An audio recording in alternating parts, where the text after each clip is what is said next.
A baby dozes in the icy air while parents relax inside. Yet in this island nation, nearly 95% of families trust their infants to nap outdoors, even at -10 degrees Celsius. Iceland's children report some of the highest life satisfaction anywhere on Earth. How did methods seen as extreme almost everywhere else become the real engine of Icelandic happiness? The answer is much stranger and more revealing than you think.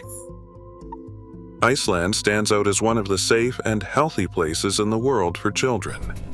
With a population of just under 400,000, it is a country where the numbers tell a story that is hard to ignore. About 81% of Icelandic teenagers say they are satisfied with life, a figure that places them near the top among high-income countries. By comparison, only about 71 to 75% of teens in countries like the United States and the United Kingdom report the same level of contentment. Infant mortality in Iceland hovers between 1.0 and 1.7 deaths per 1,000 live births, making it one of the lowest rates globally. Violent crime is rare. Most years, the entire nation records fewer than 2 homicides. Teen birth rates are also among the lowest in the developed world. These outcomes are not the result of a single policy or a secret formula passed down through generations. Instead, they reflect a unique combination of small population, high social trust, and a robust social safety net. Icelandic families benefit from universal health care, generous parental leave, and heavily subsidized childcare. These supports are woven into daily life, making it possible for parents to focus on their children's well-being without the constant pressure of economic insecurity. What makes Iceland especially intriguing is that it achieves these results without chasing perfection in parenting. The system is designed so that no single family is left to struggle alone. It is a society where children's safety and happiness are seen as shared responsibilities. The numbers raise a question. If Iceland is not simply following the same playbook as other wealthy nations, what is happening inside Icelandic homes and communities that sets their children apart? Babies, bundled in wool, sleeping outside in the cold. What seems startling to outsiders is an everyday sight across Iceland, often outside. The tradition began in the 1930s, when cramped housing made quiet indoor naps nearly impossible. Parents, searching for peace and fresh air, started wheeling prams onto porches and balconies. Over time, this became a national habit rooted in the belief that open air helps children grow stronger and healthier. Today, the practice is nearly universal. Most Icelandic families begin outdoor naps when babies are just 2 weeks old.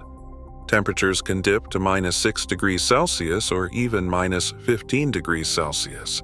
Yet parents trust the ritual, layering infants in wool and sheltering them from wind with insulated covers. In daycare centers, rows of prams line up outside, each holding a sleeping child while staff check in regularly. The science behind the tradition draws from neighboring Finland, where a study in 2008 in Oulu found that 95% of families napped babies outdoors daily. Parents there reported longer, deeper naps, sometimes up to 3 hours, along with more active, content babies after waking.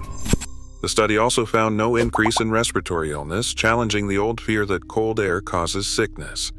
Instead, fresh air and fewer indoor germs may help keep children healthier.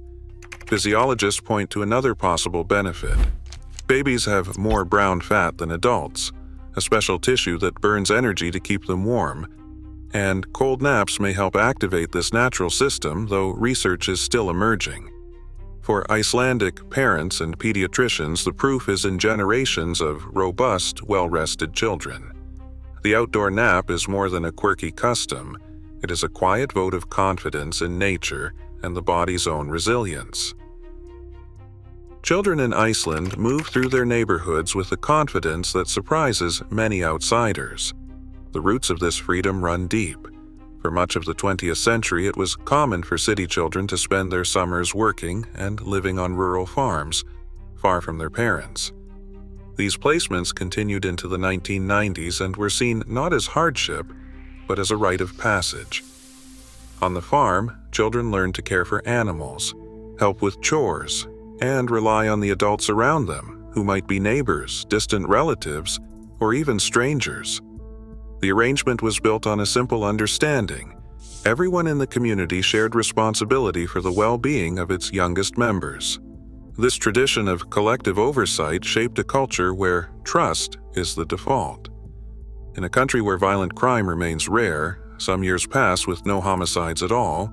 Parents allow their children to walk to school, visit friends, or play outdoors for hours without direct supervision. The expectation is that if a child stumbles or needs help, someone nearby will step in. Stories from Reykjavik's older residents recall entire blocks looking out for each other's children, whether in the city's parks or along its quiet streets. Even as Iceland has urbanized, the spirit of communal care persists. Modern policies support it with universal preschool and after-school programs, but much of the safety net is still informal. Neighbors know each other's routines. Shopkeepers greet children by name. For Icelandic families, independence is not a test of bravery, but a natural part of growing up in a society where trust is as common as the northern wind. The result is a childhood marked by both freedom and a quiet sense of belonging. Inside Icelandic classrooms, the school day unfolds with a rhythm that prioritizes play and well-being over relentless academic drilling. The national curriculum, rewritten in the past decade, encourages teachers to build lessons around creativity, health, and curiosity, especially for the youngest students. In practice, homework is minimal in primary school.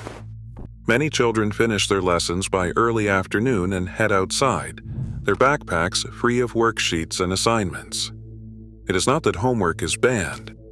Rather, schools and teachers have the freedom to decide when and how much to assign, and most choose to keep it light until lower secondary grades, around age 13.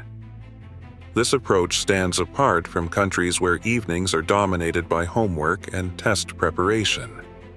On international assessments like PISA, Iceland's students land around or just below the OECD average in reading, math, and science, solidly in the middle of the pack. Yet those same surveys show Icelandic teenagers reporting some of the highest levels of life satisfaction and school support in the developed world. The trade-off is clear. The system values a relaxed, playful childhood over a race to the top of test scores. On a chilly October morning in 1975, Iceland's streets emptied of women. 90% stayed home or gathered in public squares, refusing to work, cook, or care for children. Offices, schools, and factories scrambled to adapt. Fathers, many for the first time, juggled babies and briefcases, improvising meals and playtime in workplaces not built for children. The country slowed to a crawl. By sundown, it was clear that Iceland could not function without the labor and care of its women. The strike forced a national reckoning and set off a chain of reforms. 5 years later, Iceland elected the world's first democratically chosen female president. In 2000, Parliament passed a landmark law reserving 3 months of paid parental leave just for fathers, non-transferable and fully funded. Today, nearly all Icelandic fathers claim their quota, pushing strollers along city sidewalks and filling playgrounds on weekday mornings. In homes across the country, children grow up seeing both parents as everyday caregivers, feeding, dressing, and comforting from the very beginning. Equality is not just a slogan, it is a daily routine, reinforced by policy and visible in every corner of Icelandic life. Preschoolers in Iceland step outside each morning, bundled against the wind, ready for a day where nature is their classroom. This approach, known locally as Utileguskoli, is not reserved for a few adventurous families. It reflects national priorities. Instead of four walls and fluorescent lights, many young children spend hours exploring fields, lava rocks, or city parks, guided by teachers who see weather as an ally, not an obstacle. The national curriculum treats outdoor play as a necessity, not a luxury. While not every preschool is fully outdoors, daily nature excursions are the rule, not the exception. International research backs up what Icelandic parents have long believed. Regular exposure to green spaces is linked to lower stress, better attention, and fewer symptoms of anxiety or depression in children. Some large studies in Europe and North America report about 20 to 30% lower odds of serious mental health issues for children who grow up close to nature. In Iceland, this belief is woven into the cultural fabric, summed up in the phrase "þetta reddast," which means it will all work out. The landscape itself becomes a partner in raising resilient, confident children. Today, Iceland's children grow up trusted, not sheltered, supported by policies that value well-being as much as achievement. As anxiety and isolation rise worldwide, their model reminds us that happiness is built on community, not control. The real secret is not what they do, it is what they choose to believe.